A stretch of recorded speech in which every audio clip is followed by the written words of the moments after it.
Welcome my friends, मैं Ajay sir आपको अपने यूट्यूब चैनल में आपका बहुत बहुत स्वागत करता हूं। मेरे प्यारे दोस्तों, उम्मीद करता हूं आप सभी अच्छे ढंग से अपने घर में रह रहे होंगे और अपना पढ़ाई कार्यक्रम आगे जारी रखे होंगे। आज मैं आप लोग के सामने प्रोनाउंस लेके आया हूं। तो देखिए, प्रोनाउंस में ये जो वीडियो है विशेष रूप से आपके लिए 7th क्लास वालों के लिए है, 8th क्लास वालों के लिए है, 9th क्लास वालों के लिए और ये 10th क्लास वालों के लिए। याद होगा मैंने आपको सिंगुलर प्लूरल पढ़ाया था, जेंडर चेंज पढ़ाया था और उसमें एक वचन से बहुवचन हम लोग प्रोनाउंस का करना हम आपको नहीं बताए थे। नाउन का तो एक वचन से बहुवचन करना बताए थे, जेंडर चेंज करना बताए थे, लेकिन हमने आपको प्रोनाउंस का सिंगुलर टू प्लूरल करना हमने नहीं बताया था। तो हमने आज के क्लास में छोड़ा था, उसके बाद हम सेंटेंस का देखेंगे। तो ये वीडियो क्लास 7, 8, 9 और 10 सभी के लिए है। 7, 8, 9, 10 सभी के लिए। हाँ, तो ऐसा नहीं कि आप सर क्लास 7 के लिए ये, 8 के लिए ये, 10th वालों को कहाँ इसमें पढ़ना है सर। तो 10th वालों को इसमें प्रोनाउंस का सिंगुलर से प्लूरल करना पढ़ना है। तो जब तक आपको पता नहीं होगा कि प्रोनाउंस क्या है, तब तक आप एक वचन से बहुवचन कैसे करेंगे? पॉसिबिलिटी नहीं है कि कर सकते हैं आप। इसलिए ये वीडियो आपको आपके लिए भी है, आपको भी प्रोनाउंस के बारे में पढ़ना अनिवार्य है। ठीक है, चलिए। प्रोनाउंस क्या होता है? इसको हम लोग बोलते हैं सर्वनाम। क्या बोलते हैं? सर्वनाम। आ रही बात समझ में? आपको क्लास 10th के अंदर आपको सर्वनाम क्या है ये नहीं पूछने वाला है। इसका यूज करके 7, 8, 9 के अंदर तो प्रोनाउंस क्या है पूछेगा, विशेषकर 7, 8 में। और 9th क्लास और 10th क्लास के अंदर प्रोनाउंस का चेंजिंग कहेगा आपको। आई का चेंज करिए, ही इज ए बॉय का चेंज कीजिए। तो जब तक आपका ये बेस प्रोनाउंस का आपको नहीं आएगा, प्रोनाउंस होता क्या है, तब तक आप इसके बारे में जान नहीं सकते। इसलिए भाई इसका बेसिक से पढ़ना आपको अनिवार्य है। ठीक है। ऑब्जेक्ट हु बहु प्रोनाउंस क्या है, व्हाट इज प्रोनाउंस, ऐसा 9th और 10th में नहीं पूछेगा, लेकिन 9th 10th में आपको पूछेगा कि इस सब्जेक्ट का ऑब्जेक्ट में बदलिए, सब्जेक्ट का वर्ब क्या होता है, सब्जेक्ट का प्लूरल क्या होता है, ये आपसे पूछ सकता है। इसलिए आपको पढ़ना ये जरूरी है। तो सर्वनाम क्या है? किसी व्यक्ति, वस्तु, स्थान या जानवरों के नाम को हम क्या बोलते हैं? गलत बोल दिया मैं, उसको हम नाउन बोलते हैं। वैसा शब्द जो संज्ञा के बदले में आता है उसे हम क्या बोलते हैं? सर्वनाम कहते हैं। वैसा शब्द जो संज्ञा के बदले में है उसे हम क्या बोलते हैं? सर्वनाम कहते हैं। जैसे में राम आम खाता है। अगर इसका डेफिनेशन कहा जाए तो a pronoun is a word which is used in place of a noun. वैसा शब्द जो संज्ञा के बदले में आता है उसे हम क्या बोलते हैं? सर्वनाम कहते हैं। जैसे में ही हो गया, सी हो गया, इट हो गया, आई हो गया, दे हो गया, बी हो गया, अस हो गया। जितना मैं पेंसिल से टिक मार रहा हूँ आपको उतना ही पढ़ना, बाकी इसमें बहुत सारा लिखा हुआ है, उसको पढ़ने की आपको ज़रूरत नहीं है। मैं जितना जितना पढ़ा रहा हूँ सिर्फ उतना ही पढ़ना आप। तो अगर प्रोनाउंस का डेफिनेशन कहे, क्लास 9th में 10th में डेफिनेशन नहीं आएगा। अरे बात आपको आना चाहिए। ये क्लास 7 और 8 में मुख्य रूप से डेफिनेशन पढ़ना है, लेकिन फिर भी आप याद कर लीजिए इसको। A pronoun is a word which used in place of a noun. जो संज्ञा के बदले में आता है उसे हम सर्वनाम कहते हैं। जैसे ही, सी, इट, ये हो गया आपका प्रोनाउंस। अब काइंड्स ऑफ प्रोनाउंस, सर्वनाम के भेद के कौन से होते हैं भाई? तो सबसे पहला है पर्सनल प्रोनाउंस। क्या है आपको? Personal pronoun. पर्सनल नाम से पर्सनल मतलब किसी व्यक्ति के विषय में बोलता है। A pronoun that stands for a person और things is called personal pronoun. किसी पर्सन के विषय में, किसी थिंग मतलब वस्तु के विषय में बता रहा है उसे। पर्सन मतलब व्यक्ति और थिंग्स मतलब वस्तु। ठीक है। तो पर्सन के विषय में और थिंग्स के विषय में बताता है उसे हम क्या बोलते हैं? पर्सनल प्रोनाउन कहते हैं। अभी पर्सनल प्रोनाउन के यूजेस कैसे कैसे हैं? तो पर्सनल प्रोनाउंस में फर्स्ट पर्सन, सेकंड पर्सन और थर्ड पर्सन आता है। क्या आता है? ये हो गया सिंगुलर, ये हो गया प्लूरल। पहले मैंने आपको सिंगुलर प्लूरल के बारे में पढ़ाया था, वो नाउन का सिंगुलर प्लूरल था। इसके पहले हमने नाउन पढ़ाया था, इसलिए नाउन का सिंगुलर प्लूरल पढ़ाया आपको। अभी हम प्रोनाउन है तो प्रोनाउन का सिंगुलर प्लूरल पढ़ेंगे। ठीक है। तो इसमें 3 प्रयोग होते हैं, फर्स्ट पर्सन, सेकंड पर्सन और थर्ड पर्सन। इसमें सिंगुलर और इसमें प्लूरल। ये आपको ये टेबल जो है इसको याद करना बहुत ही जरूरी है, विशेषकर सभी क्लास वालों के लिए। ठीक है। तो फर्स्ट पर्सन, सेकंड पर्सन और थर्ड पर्सन। तो फर्स्ट पर्सन सब्जेक्ट और ऑब्जेक्ट। सब्जेक्ट क्या होता है? वाक्य में जो कर्ता होता है उसको हम क्या बोलते हैं? सब्जेक्ट। तो जो सिंगुलर पर्सन है, सब्जेक्ट मतलब क्या होता है? कर्ता। ये क्या होता है? इसको क्या बोलते हैं हम? कर्ता बोलते हैं। ऑब्जेक्ट को क्या बोलते हैं? कर्म बोलते हैं। आ रही बात समझ में? कर्ता मतलब वाक्य में जो काम करने वाला है उसे हम क्या बोलते हैं? कर्ता बोलते हैं, सब्जेक्ट बोलते हैं। SUB मतलब सब्जेक्ट, SUB शॉर्ट फॉर्म लिखा है ये। ऑब्जेक्ट मतलब कर्म, जो कर्ता का फल जिस पे पड़ता है उसे हम क्या बोलते हैं? कर्म बोलते हैं। जैसे मैं आम खाता हूँ, क्या खा रहा हूँ? तो आम खा रहा हूँ। आम क्या हो गया? ऑब्जेक्ट हो गया। तो वो नाउन के लिए था, यहाँ प्रोनाउन के लिए। तो फर्स्ट पर्सन सब्जेक्ट में आई होगा, और इसी का ऑब्जेक्ट बनाना है तो उसके लिए क्या यूज करेंगे हम? आई का मी यूज करेंगे। ठीक है, तो अगर पर्सन के बारे में कहें तो ऑब्जेक्ट हो जाना चाहिए सिंगुलर। फर्स्ट पर्सन सिंगुलर में आई होता है, फर्स्ट पर्सन इसका प्लूरल में वी होता है। क्या होता है? वी होता है। सेकंड पर्सन सिंगुलर में यू होता है, और इसका प्लूरल में भी क्या होता है? आपको यू होता है। थर्ड पर्सन सिंगुलर में क्या होता है? ही, सी, इट होता है। ही लड़का के लिए, सी लड़की के लिए, और इट लड़की के लिए होता है। और प्लूरल में क्या होता है? आपको दे होता है। ठीक है, अगर आप वाक्य सेंटेंस मिलेगा आपको, समझ गए ना? वाक्य मिलेगा आई एम ए बॉय, इसको चेंज करो प्लूरल में तो वी आर बॉयज हो जाएगा, है। तो आई हो गया, आई का प्लूरल बी, यू का प्लूरल यू, और ही, सी, इट का प्लूरल क्या होता है? आपको दे होता है। फर्स्ट पर्सन सिंगुलर में आई, फर्स्ट पर्सन प्लूरल में वी, सेकंड पर्सन सिंगुलर में यू, सेकंड पर्सन प्लूरल में यू, थर्ड पर्सन सिंगुलर में ही, सी, इट, या कोई नाम, यहाँ कोई नाम भी हो सकता है। ठीक है, और प्लूरल में क्या होता है? आपको दे होता है। अब इसी का अगर ऑब्जेक्टिव केस में आ जाए, ऑब्जेक्ट के रूप में यूज करना आ जाए, तो आई का ऑब्जेक्ट मी होता है। ये भी यूजेज है, इसलिए विशेष पढ़ा रहा हूँ मैं, क्योंकि जब आप सेंटेंस का सिंगुलर से प्लूरल करेंगे, एक्टिव से पैसिव बनाएंगे, तो पैसिव में ऑब्जेक्ट फॉर्म के रूप में आएगा। इसलिए ये टेबल मोस्ट VVI है आपके लिए। नहीं आएगा तो काम आपको चलने वाला नहीं है।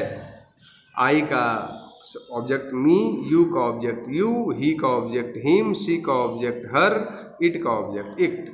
ठीक है, अगर इसी का आ जाए सब्जेक्ट में, वी का सब्जेक्ट है, इसका ऑब्जेक्ट यू अस हो जाएगा, यू का यू होगा, और दे का देम हो जाएगा। उम्मीद करता हूँ टेबल समझ गए होंगे आप। अच्छे से टेबल को दिमाग में बैठा लीजिए। फर्स्ट पर्सन, फर्स्ट पर्सन मतलब क्या होता है? फर्स्ट पर्सन मतलब जो बोल रहा है, a person which refer the person speaking are the first person. जो बोलने वाला होता है उसको हम क्या बोलते हैं? First person. जैसे मैं तो आपको पढ़ा रहा हूँ, तो बोलने वाला यहाँ कौन है? मैं बोल रहा हूँ, इसे हम क्या बोलेंगे? फर्स्ट पर्सन बोलेंगे। क्या बोलेंगे? फर्स्ट पर्सन बोलेंगे। जैसे आई है, वी है, माई है, आवर है, मी है, अस है, ये सब के सब क्या है? आपको फर्स्ट पर्सन है। क्या है? First person. सेकंड पर्सन क्या होता है आपको भाई? है ना, जिससे हम बात कर रहे हैं। A person which refers to a person place spoken are the second person. जिससे बात किया जाए उसे क्या बोलते हैं? Second person. जैसे मैं पढ़ा रहा हूँ तो मैं फर्स्ट पर्सन हो गया, आपको पढ़ा रहा हूँ, बात आप ही से कर रहा हूँ ना मैं, तो ये क्या हो गया? आपको सेकंड पर्सन कहलाएगा। जिस व्यक्ति से बात किया जाता है उसको हम सेकंड पर्सन कहते हैं। जो बोलता है उसको हम कहते हैं फर्स्ट पर्सन। ठीक है, थर्ड पर्सन जिसके बारे में बात किया जाए, थर्ड पर्सन क्या कहलाता है? जिसके बारे में बात किया जाए वो कहलाता है आपको थर्ड पर्सन। जैसे मैं किताब के विषय में, सर्वनाम के विषय में बात करता हूँ, तुमसे बात कर रहा हूँ, तुम्हारे पिताजी का नाम क्या है? तो मैं हो गया फर्स्ट पर्सन, तुम हो गया सेकंड पर्सन, और तुम्हारे पिताजी के विषय में वार्तालाप कर रहा हूँ तो क्या हो गया? Third person. तुम्हारे पिताजी क्या हो गए? थर्ड पर्सन कहलाएंगे। जैसे मैं गाय पर निबंध पढ़ा रहा हूँ आपको, क्या पढ़ा रहा हूँ? गाय पर निबंध पढ़ा रहा हूँ, समझ रहे हैं ना? तो मैं हो गया फर्स्ट पर्सन, आपको पढ़ा रहा हूँ, आप हो गए सेकंड पर्सन, और गाय के बारे में पढ़ा रहा हूँ तो वो क्या हो गया? आपको थर्ड पर्सन कहलाएगा। आई बात समझ में? फर्स्ट पर्सन क्या होता है, सेकंड पर्सन क्या होता है, थर्ड पर्सन क्या होता है, आप अच्छे से समझ गए होंगे, उम्मीद करता हूँ। ठीक है, ओके, चलिए। उसके बाद क्या है आपको भाई? इसके बाद क्या है आपको? दूसरा होता है रिफ्लेक्सिव प्रोनाउन। क्या होता है आपको दूसरा? Reflexive pronoun. रिफ्लेक्सिव प्रोनाउन में क्या है आपको? Reflexive pronoun is the same as emphatic pronoun. Emphatic pronoun का जैसा ही होता है, लेकिन थोड़ा सा इसमें डिफरेंसेस क्या होते हैं आपको? जैसे में my self, himself, her self, जैसे में आई है, आई कंप्लीट दिस जॉब, मैंने इस काम को स्वयं समाप्त किया, ये क्या हो गया? माई सेल्फ क्या हो गया आपको? रिफ्लेक्सिव प्रोनाउन हो गया। क्या हो गया? रिफ्लेक्सिव प्रोनाउन हो गया। It shows that a subject is it self affected by the person receiver of an action. ये खुद ही काम करता है जी, जैसे मैं खुद काम कर रहा हूँ, आप खुद काम कर रहे हैं। ही इंजर्ड हिमसेल्फ, वो खुद ही अपने आप से क्या हो गया, इंजर्ड हो गया। तो ये हिमसेल्फ क्या हो गया, रिफ्लेक्सिव प्रोनाउन हो गया। ये माई सेल्फ क्या हो गया, रिफ्लेक्सिव प्रोनाउन हो गया। She is afraid of her self, वो क्या हो गया, आपने अपने आप से क्या है, वो अफ्रेड है। अरे बात समझ में, तो क्या कहलाएगा, ये आपको रिफ्लेक्सिव प्रोनाउन कहलाएगा। फिर है आपको इम्फेटिक प्रोनाउन। इम्फेटिक प्रोनाउन में क्या आपको आता है जी, टू कॉन्वे एम्फेसिस और noun we are some personal pronouns with self selves और इम्फेटिक प्रोनाउंस। ठीक है। The sentence will convey complete meaning through the drop. करा जी, I myself gave the copy, मैं कॉपी दे रहा हूँ। तो इसमें माई सेल्फ हो गया, हर सेल्फ हो गया, हिम सेल्फ हो गया। हरी भाषण में दे सेम्स हो गया। ये खुद ही रिस्पॉन्सिबल जितने भी होते हैं खुद ही अपने आप से रिस्पॉन्सिबल होते हैं। क्या कहलाते हैं, आपको इम्फेटिक्स प्रोनाउंस कहलाते हैं। फिर है डिमोस्ट्रेटिव प्रोनाउन। और क्या है इसमें जनरली आपको डिमोस्ट्रेटिव प्रोनाउन। क्या है आपको डिमोस्ट्रेटिव प्रोनाउन में क्या है, it is use two point toward singular और प्लूरल। ये क्या है आपको सिंगुलर और प्लूरल के लिए है। जैसे में नियर तो दिस और सच का यूज करते हैं। रिमोट प्लूरल में दिस सच दोज यूज करते हैं जनरली हम। तो क्या हो गया, डिमोस्ट्रेटिव प्रोनाउंस के रूप में हो गया। फिर आपको इंट्रोगेटिव प्रोनाउंस, प्रश्नवाचक इसको बोलते हैं जनरली, हम लोग इसे प्रश्न पूछते हैं। Interrogative pronouns is use to bring a sentence, है ना। जैसे में हु, हुम, हुज, हु मने कौन, हुम मने कौन, हुज मने किसका, है ना। ये ऑब्जेक्ट के रूप में जो होता है। What is also use word पर, वाट हो गया, हु हो गया, विच, वाट मने होता है क्या, पता है आपको। हु मने होता है कौन, ठीक है। विच मने होता है कौन सा या किस। वाट मने क्या पता है आपको, विच ऑफ, ये सब कहलाता है आपको जी इंट्रोगेटिव प्रोनाउंस कहलाता है। उसके बाद क्या है आपको नेक्स्ट में है रिलेटिव प्रोनाउंस, जो रिलेट करता है, संबंध स्थापित करता है जी। They are used only after the related, हाँ ये क्या कहता है, they are use only after related nouns are, है ना। करा जी हु, हुम, ये भी रिलेशन को आपको अच्छी तरह से बताता है। जैसे में यह कलम किसका है, हुज पेन दिस, यह कलम किसका है आपको, तो इसके बारे में क्या बता है, रिलेशन बता रहा है वाक्यों के अंदर। ऐसे में दिस इज़ द बॉय, यह वह लड़का है, दिस इज़ द बॉय, यह लड़का, हुम यू आर क्वेल, जिससे तुमने क्या किया था, लड़ाई किया था। हुम जो क्या कर रहे हैं यहाँ पर, अब ये भी है हुम का यूज़ किए, लेकिन ये रिलेशन के रूप में यूज़ करें। इसमें वाक्य से तो सबके पहले है तो इंट्रोगेटिव हो गया, लेकिन वाक्य के बीच में है और इस सेंटेंस के बीच में, इस सेंटेंस के बीच में हुम जो होता है वो क्या कर रहा है, आपको रिलेशन पैदा कर रहा है। क्या कर रहा है आपको, हुम रिलेशन पैदा कर रहा है। दिस इज़ द बॉय, यह लड़का है, हुम क्वेरल विथ मी, जो मुझसे लड़ा है। तो हु क्या कर रहा है, इसके इन दोनों वाक्यों के बीच क्या कर रहा है, रिलेशन बता रहा है। आरी बात समझ, ये क्या हो गया आपको, रिलेटिव प्रोनाउंस हो गया। क्या हो गया आपको, रिलेटिव प्रोनाउंस हो गया। ठीक, अब इसी में एक और आता है आपको नोमरिकल एंड क्वांटिटी प्रोनाउंस, है ना।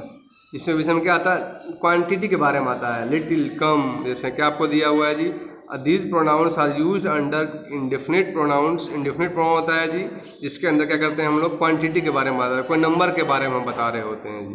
ठीक है, जैसे में लिटिल बहुत कम मात्रा में, फ्यू, वंस, ये सब क्या है आपको क्वांटिटी है, मात्रा के विषय में बता रहा है। लिटिल मतलब थोड़ा, बहुत थोड़ा।